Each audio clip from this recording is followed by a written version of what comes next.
കുക്കുടാസന എന്ന് പറയുന്നത് ക്ലിനിക്കലി പറയുവാണെങ്കിൽ വിസർജന വ്യവസ്ഥയുടെ മെച്ചപ്പെട്ട പ്രവർത്തനത്തിന് വേണ്ടിയിട്ടുള്ള ഒരു പോസ്റ്ററാണ്.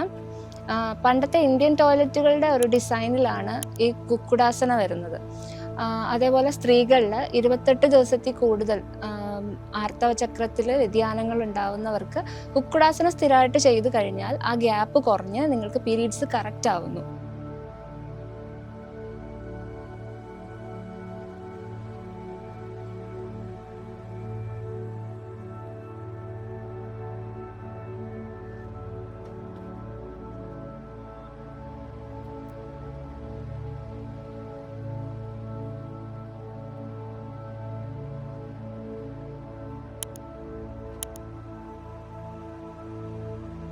ഇതാണ് കുക്കുടാസന.